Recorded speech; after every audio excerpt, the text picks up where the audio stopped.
हाँ भाई इनको सर्विस ले जरूरी है कि हो लटक जइबा बाचब ना बेरा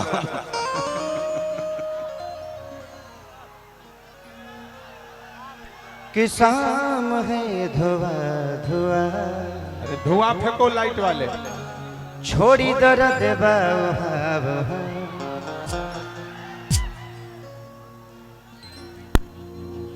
कि सभा के कहे सुन बाबू जाने ली तो कहला काता के लईकी काला जादू जाने ली।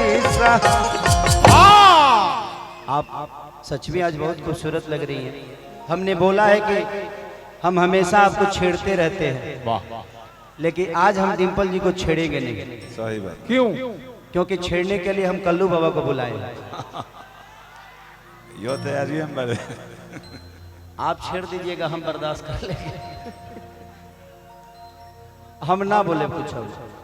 एक बार मैं चाहता हूं कि डिम्पल जी के लिए ताली बजा दीजिए आप लोग। जोरदार ताली, आगे से लेकर पीछे तक, ऊपर से लेकर नीचे तक। रे कहाँ भाई एलम सरवा। हाँ तू ना बोलबो तो ना चिन्हबो। का करे एकरे पैसा ली ले तो मुंह से मत बोल। काठी से बोल। पर्दा के पीछे से बोलो। तो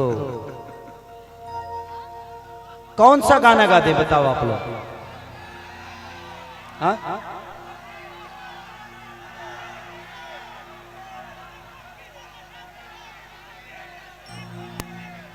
कि टूट जाही राजा जी कि छीटा जवानी के उड़े दगो मनवा से मनवा के जुड़े दगो। जियो शेर जियो। कितनी सूत चदरिया तान के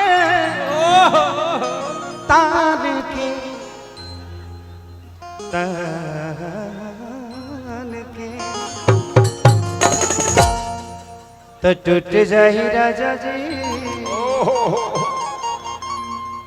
ये गाते यानी नायका में शौक है, नायका में से। कि तुझसे कहा बताई डिम्पल तू हलचल हो।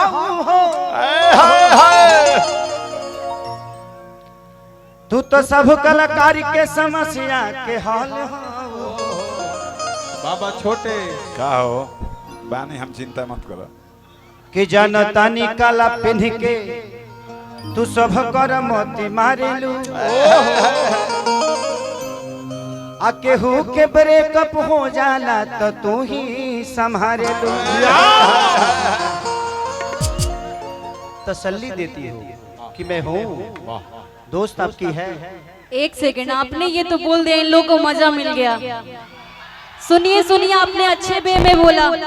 देखा लाइट कट गई हमरा बेरा, पावर खत्म। लाइट को भी डर है मेरे से, समझे? जल्दी बारो जल्दी बारो। चालू कर जनरेटर।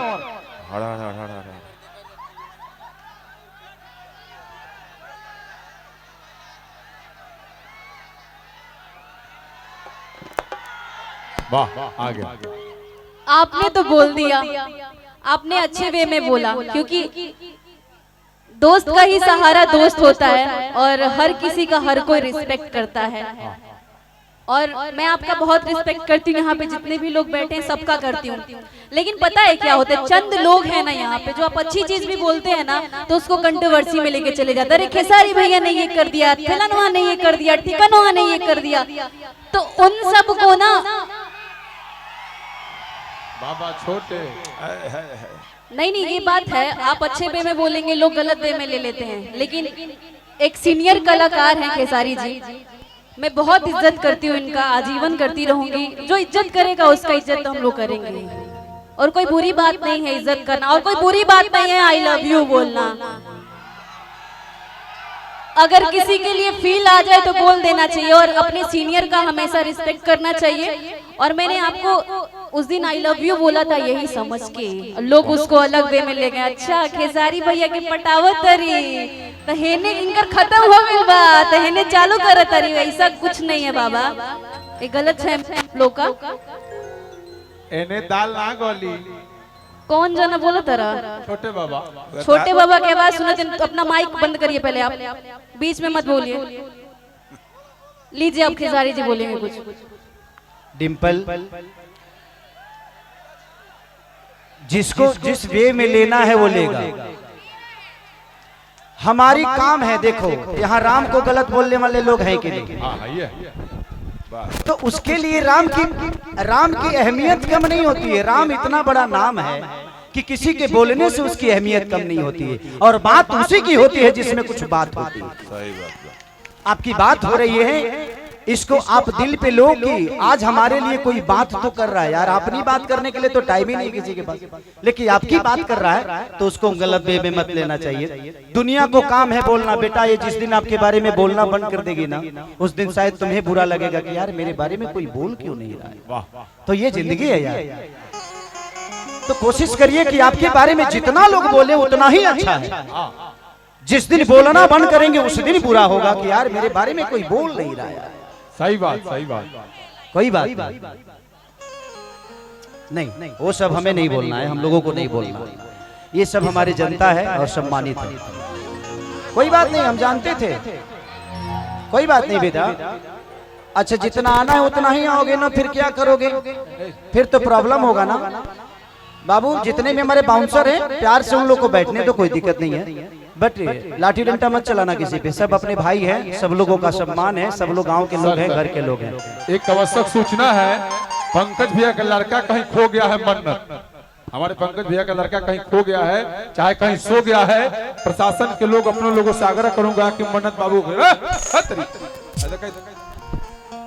कि छीटा जवानी के उड़े मनवा से मनवा के जुड़े दहो, कितनी सूरत चदरिया तहान के।